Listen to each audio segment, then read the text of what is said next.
So cyber laws. Yes, what do you mean by cyber laws? Anyone who can unmute and answer. Cyber laws, it is a very common subject or a very common term, which most of us knows what it is, and it is related to what? We have studied this in our first semester as well as in our second semester also, under different subjects. So we are all aware of what cyber law is. So I want to know from you that what comes under cyber law, or what is the meaning of cyber law. Unmute yourself and you can start with it.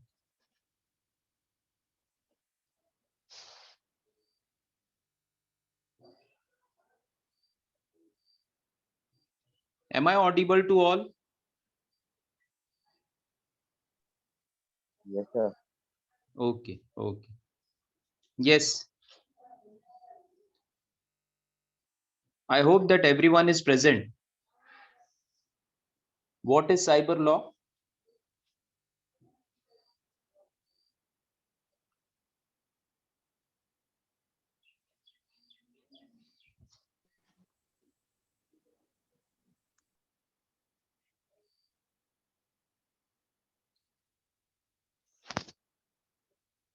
Okay. The laws which are related to internet, the laws which are related to electronic transactions, the laws which are related to information technology, the laws which are related to internet, all these laws are covered under a term which is called as cyber laws.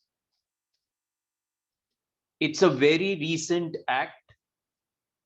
This act was first introduced in India in the year 2008.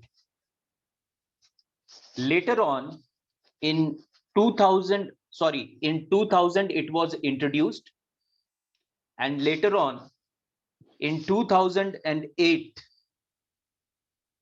various changes were made in the existing IT Act of 2000, and a revised Information Technology Act was passed by the Parliament of India. Now, most of the topics which we are going to discuss in this cyber laws, we have already discussed in our first semester when we were discussing about legal aspects of business. In chapter number 5 of legal aspects of business, we have discussed Information Technology Act, as well as in that chapter only we have discussed the intellectual property laws also. So here it will be a kind of revision for most of the points. Of course, some of the points are new, but most of the points we have already discussed. So once we will start with those points, you will be able to recall that yes, we have already discussed or we have already studied these points. So today, being a first lecture, we will first see what the syllabus is, and if the time permits, we will start with the first chapter also. So chapter number 1 of cyber laws deals with Information Technology Act. So I have already told you that we have already studied, we have already discussed this act. So under that, we will be discussing evolution of IT Act, how and why this act was enacted in India, how it evolved, that we will be discussing. Features of IT Act or necessity of IT Act, that we will be discussing. We will also be discussing the various authorities which are appointed under the Act, that is the certifying authorities and the controlling authorities. Now, we all know that cyber law is related to electronic transactions. For authenticating or for the approval of electronic transaction, we are also aware of the fact that electronic signatures are required. Under cyber laws, electronic signatures are given the same weightage which is given to the physical signature that are done on a piece of paper. For example, if an agreement is entered into two parties, they want to do a transaction, they want to do a business transaction. Now, when both the parties meet, earlier what used to happen? They used to sign an agreement. So both the parties who were entering into the agreement, they used to sign the agreement, and then the witness used to sign the agreement, and it used to be called the authentic agreement, as it is signed by both the parties. But after passing of time, when this act came into existence, same weightage is given to electronic signatures also.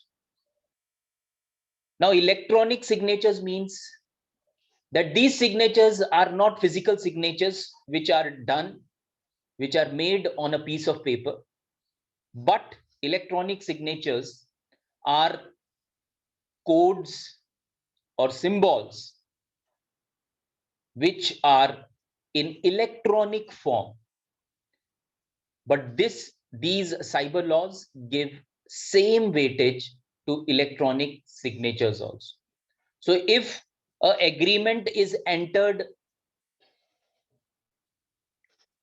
by two parties and they are entering into that agreement in electronic form, and if it is digitally signed, if it is signed by electronic signature, then the same weightage is given to electronic signature than to these documents, as compared to when we compare electronic document to physical documents.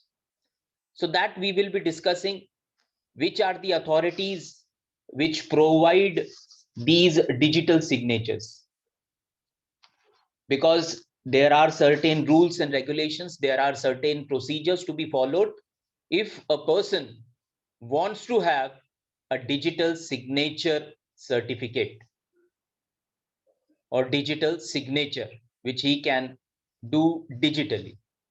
Then who are those authorities? Who are the authorities who will be putting a watch, who will be keeping a watch on these authorities who are issuing the digital signatures? Those authorities which keep a watch are called as controlling authority. That we will be discussing under various authorities under the IT Act, as well as we will be discussing their duties, their powers. Then we will also be discussing penalties and offenses. That if a rule under cyber laws, under IT Act is broken, then what type of penalties can be given, and if a rule is broken, whether it falls under an offense or not. If it falls under an offense, which type of offense it is, that we will be discussing. Now, for penalties and offenses, we all are aware of what it is. Nowadays, if you watch a movie, at the start of it, we often see a slide. On that slide, it is very clearly written that it will be an offense that if any person who is sitting in the cinema hall, who is watching that movie, tries to shoot that movie with the help of his mobile or other electronic device, and that person, if caught, is liable for imprisonment, for a fine of 2 lakh rupees and imprisonment of 3 years. So it is written on that slide. So these are all the things which fall under cyber laws. That if you break this law, this is the penalty you may receive. अगर आपने video shoot करने का कोशिश किया तो आपको 2 साल की सजा, 2 लाख रुपए का जुर्माना और 3 साल की सजा हो सकती है. Now next is Vishwajit Salunke. Please mute your mic. Anand sir. Vishwajit Salunke, please mute your mic. Hello. Yes, Karan. Yes sir, sorry to actually your screen is showing only the participant list. Any PPT or other information is not visible onto that. Acha, just a moment. Okay, I forgot to. Yes.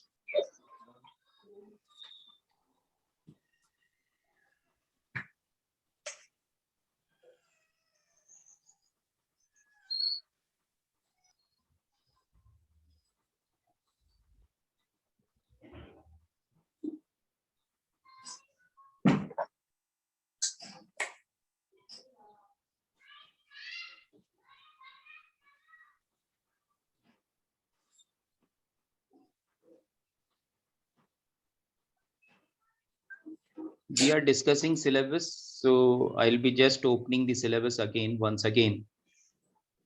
By the time we will start discussing. Yes, next point was amendments. Now, amendments, we all know what the meaning of amendment is. Amendment is also called as changes.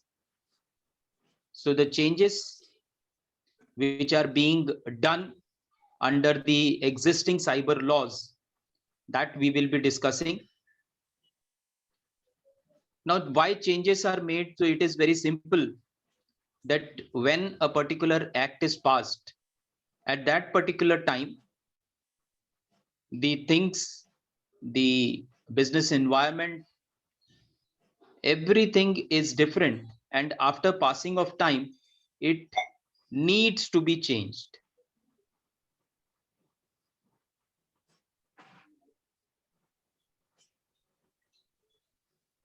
Just give me a minute.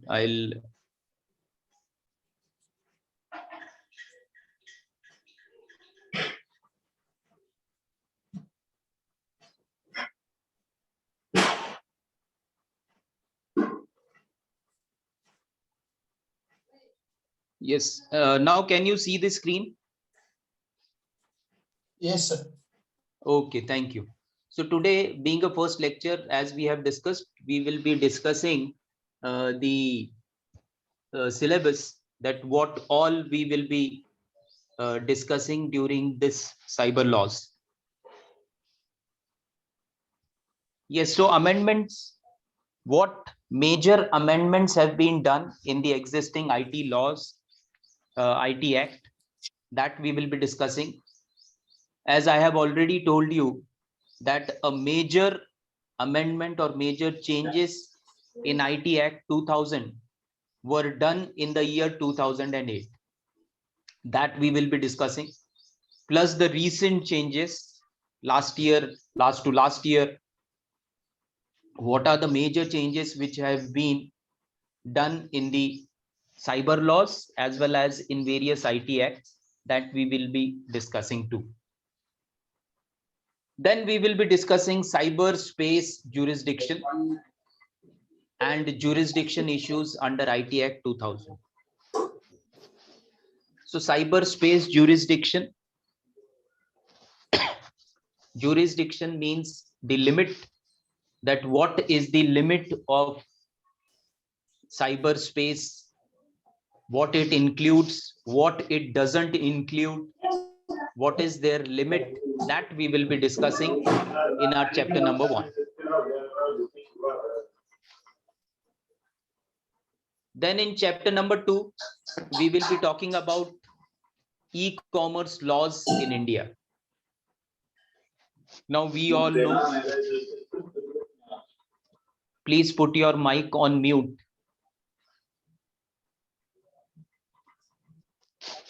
Yes. So e-commerce laws in India, we will be discussing. Under that, we will be discussing digital and electronic signatures laws in India. Then we will be talking about e-commerce. Then we will be talking about e-governance, e-taxation. In cyberspace, we will be talking about. We will also be talking about the term e-contracts. What is the meaning of e-contract? So e-contract means electronic contract. What is the definition of electronic contracts? When we can say that yes, electronic contract can be done, or what is known as electronic contract, that we will be discussing, as well as we will be discussing its validity in India. How it is valid in India, when it is valid in India, that we will be discussing. We will also be discussing about cyber tribunals and appellate tribunals. That in case if a person feels that he has been cheated, then where he can report that issue, that we will be discussing. Plus, if a person is not happy with the judgment of a cyber tribunal, for example, if somebody has an allegation against other person and the tribunal, the cyber tribunal gives its judgment, and if that other person against whom the allegations have been made, that person is not happy with the judgment, then a chance is given to that particular person that he can move the appellate tribunal also. What are those rules and regulation? What is the duration when a person can file the appeal, whether it is 15 days after the judgment, or 30 days after the judgment, or 60 days after the judgment, that we will be discussing. We will also be discussing about cyber regulation, rules and regulations of cyber laws. Then comes to the third chapter, and the third chapter again we have already discussed, and that is related to intellectual property rights. Under IPR, we have broadly discussed under the legal aspects of business 3 IPRs, or 3 intellectual property rights. First, we had discussed patent, then we had discussed copyrights, and then we had discussed trademarks. So all these 3 IPRs, or intellectual property rights, we will be discussing in detail. There we had discussed in brief, we had limited ourselves to the meaning of the particular term, that what is patent, how it is filed, and what is the duration of a patent. Same is the case with copyright. What is copyright, how it is filed, and what is the duration. Same is the case with trademark also. Here we will be going into detail, not only what is called as trademark or copyright or patent, but we will also be talking about in detail, that is what is cyber squatting, what is reverse hijacking, what is the jurisdiction of trademark dispute.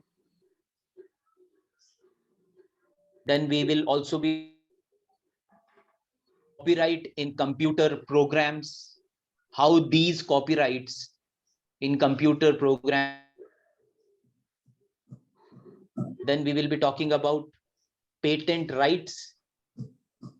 So we will be talking about all these intellectual property rights under the third chapter, that is IPR. Next is the fourth chapter, which is related to personal data security. Now, various provisions have been made under cyber laws, particularly under IT Act, which protects the personal data security. If our personal data security is violated, what are the options available? That we will be discussing. So under that, we will be discussing about sensitive personal data or information, what it is. Then we will be talking about reasonable security practices in India. Then we will be talking about international perspective, what is cloud computing and law. That all we will be discussing under chapter number 4. Then we will move on to chapter number 5, which is more related to international perspective. Then it is related to electronic signature laws of major countries. So in chapter number 2, we will be talking about the digital signature or electronic signature in India. And then we will be, towards the end of the syllabus, we will be making a comparison between the electronic signature laws in India and in major countries. There we will be discussing that what are the laws related to electronic signature in US or in UK or in Australia, in major countries we will be talking about. Then we will be talking about cryptography laws, laws which are related to cryptography. Then we will be talking about the cyber laws of major countries and EU Convention on Cyber Crime. So EU is European Union. They had a convention, and there they have raised some issues, and they have come to the conclusion that on various points, that when it can be called as a cyber crime and how to tackle with that cyber crime, and what sort of punishment can be given to a person who indulges himself or herself in cyber crime. That we will be discussing. We will also be talking about the cyber laws of major countries, that how Indian cyber law is different from the cyber law of other countries, that we will be discussing. So in chapter number 5, mainly we will be making a comparison between cyber law in India with cyber laws in various other countries. So this is all we will be discussing under the subject called.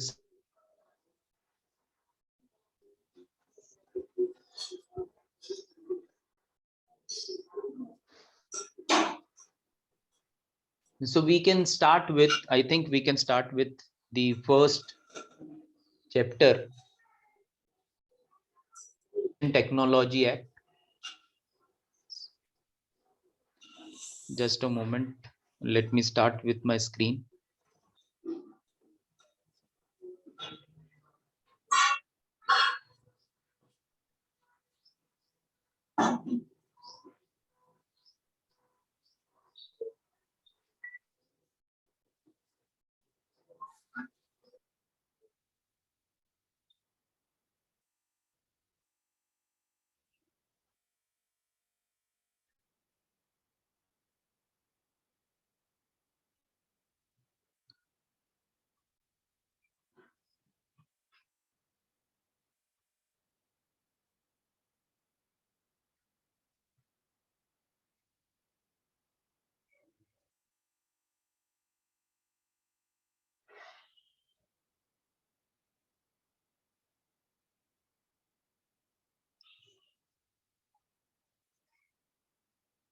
Yes. Can you see my screen now?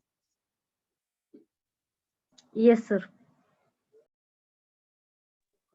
Yes, It- sir. Okay, okay. And it is related to PPTs on IT Act, right? Yes, sir. Okay, 2000. thank you. Thank you. Thank you. So we will start with the Information Technology Act 2000. So first, just a brief that how it all started in India. So the United Nations Commission on International Trade Law adopted a model law in electronic commerce in 1996. This provides for equal legal treatment of users of electronic communication and paper-based communication. So in the year 1996, United Nations Commission, they recognized that, or they approved that equal treatment should be given, or equal weightage should be given to electronic communication and paper-based communication. We have already discussed that if an agreement is signed physically on a piece of paper, and if an agreement is signed electronically with the help of electronic signature, both the agreement should have same weightage, and that is how that is mentioned in the IT Act.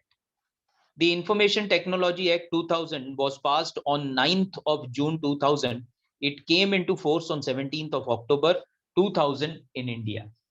So in India, after a period of 4 years, we accepted the resolution which was passed by United Nations Commission, and we came up with a detailed act which is based on information and technology or electronic commerce, and that act is called as Information Technology Act 2000. Now, certain features we will be talking about. What are the main features of this act? Now, the main feature of this act is to provide legal recognition to various transactions. So first one, carried out by means of electronic, to provide legal recognition for transactions carried out by means of electronic data, inter-exchange and other means of electronic communication, commonly referred to as electronic commerce. So equal weightage is to be provided to the electronic transactions. E-commerce, we all know that what is electronic commerce, because every day we come in contact with electronic commerce. The business transactions which are done electronically are covered under electronic commerce. When we buy a shirt from Flipkart or from Amazon, we are indulging into electronic commerce. So the first feature is that it gives equal right to electronic commerce. Next one, to facilitate electronic filing of document with government agencies and e-payments.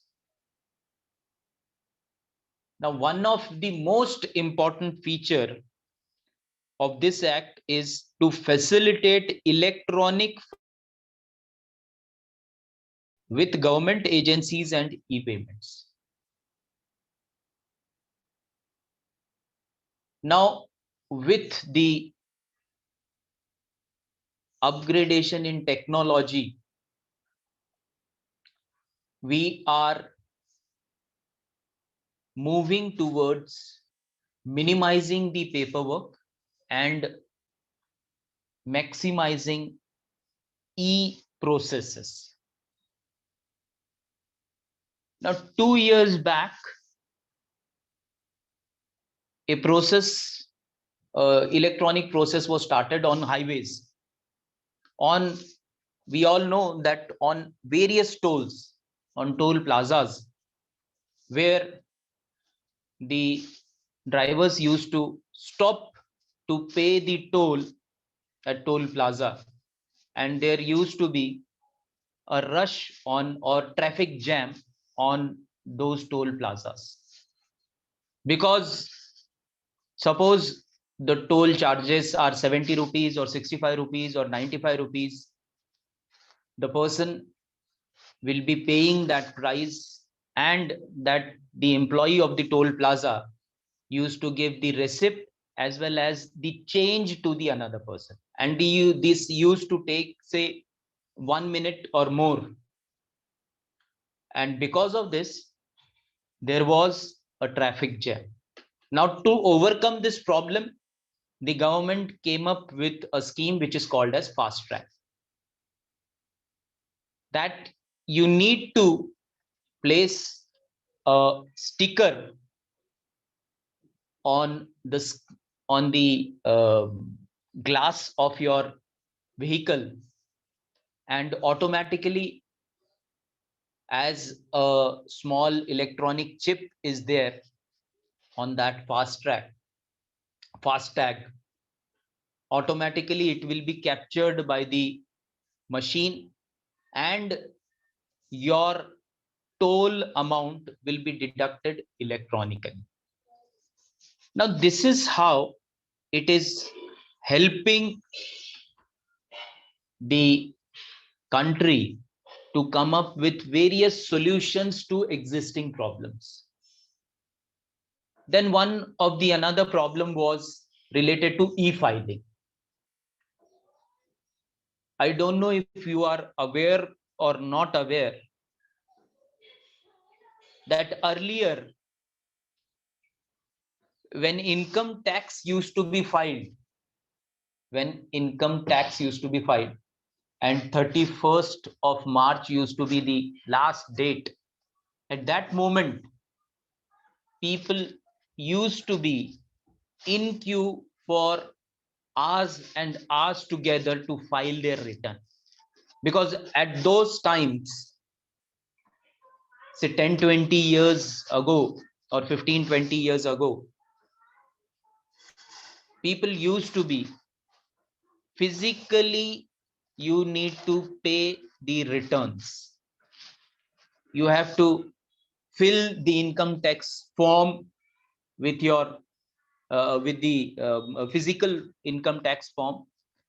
Then you have to attach all the details related to your expenditure and income with that income tax form, and you need to physically stand in the queue, stand in the line, and submit it to the income tax official. And it used to take hours and hours together, it used to take days and days together. So to overcome this problem, the system of e-filing was started. Now we can file our income tax with the help of e-filing, I can file it with the help of my mobile or with the help of computers. I need not go to the income tax office and stand in a queue with a physical form in my hand to hand it over to the income tax official.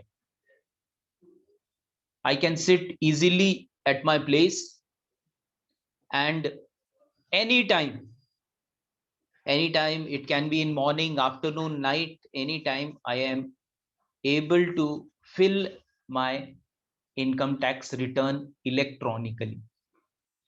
So again, that is one of the very important feature of IT Act.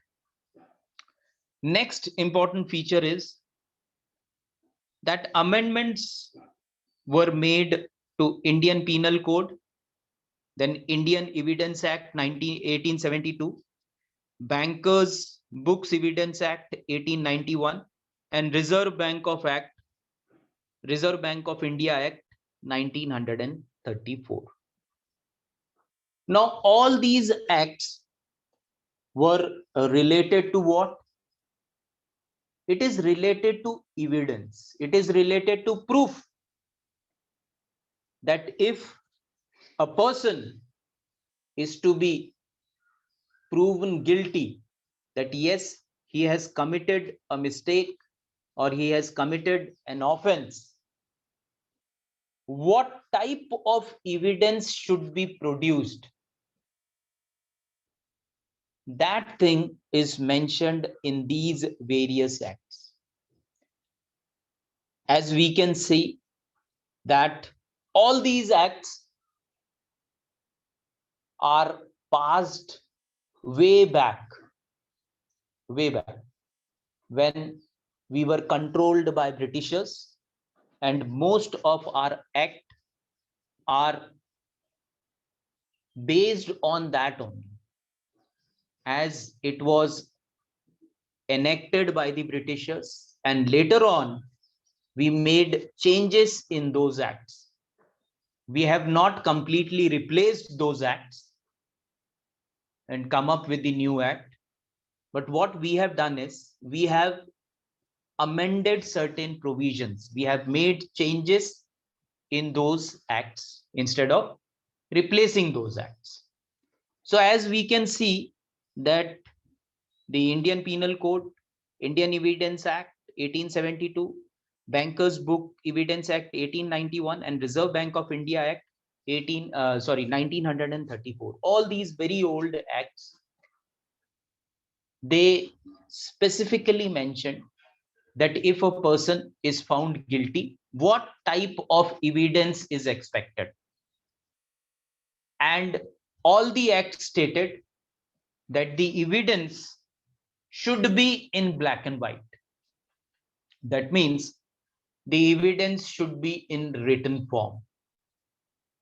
Then only it can be accepted. If evidence is produced in the court of law, which is in oral form, it cannot be accepted. It cannot be called as a worth evidence or true evidence. So all this have been changed with the start of the IT Act. So a drastic change was made, and it was mentioned, it was clearly mentioned in IT Act that any information which is authentic but which is in electronic form shall be accepted by the court of law as a authentic evidence. The court cannot reject the electronic information only on the basis that as the information is not in written form, it cannot be accepted by the court.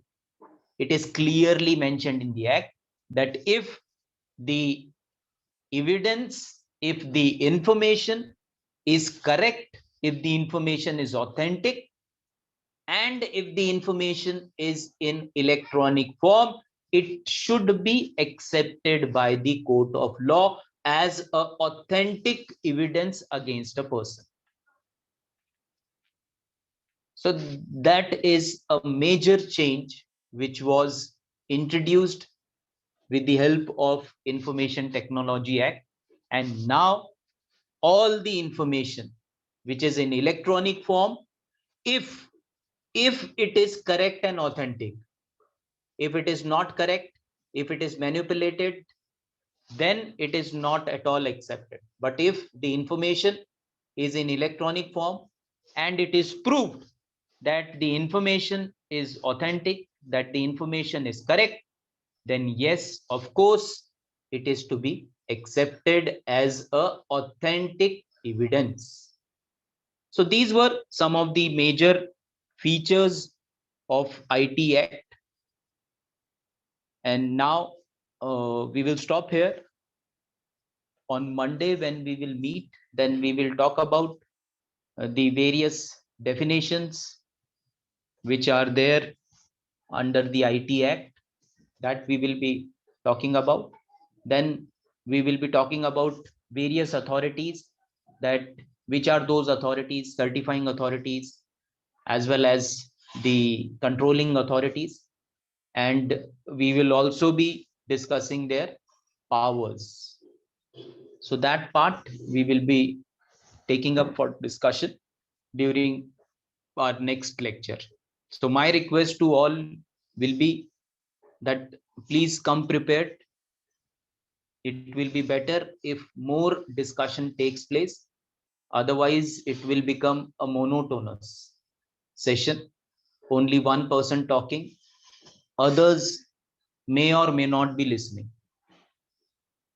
So please, if you want to learn something, it's a very, very important subject, very relevant subject to the present days. Everyone should be aware of IT Act, because nowadays various types of frauds are taking place. We should be able to know that what are the different types of frauds which can be, say, which we can fall into. And if by mistake we fall into a trap, then how we can file a complaint, which is that authority where we can go for help.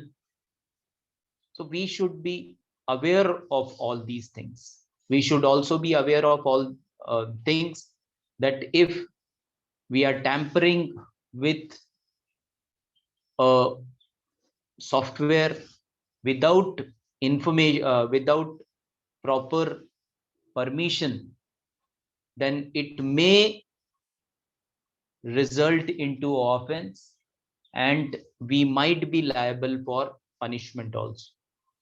All these things we should be aware of. So again, my request will be that please come prepared. Lots and lots of information is available on internet. Just type on Google cyber laws in India. You will have too much of information. Read that information which is related to our syllabus. First, go through the syllabus. Topic wise, search for the information. Come prepared in the class.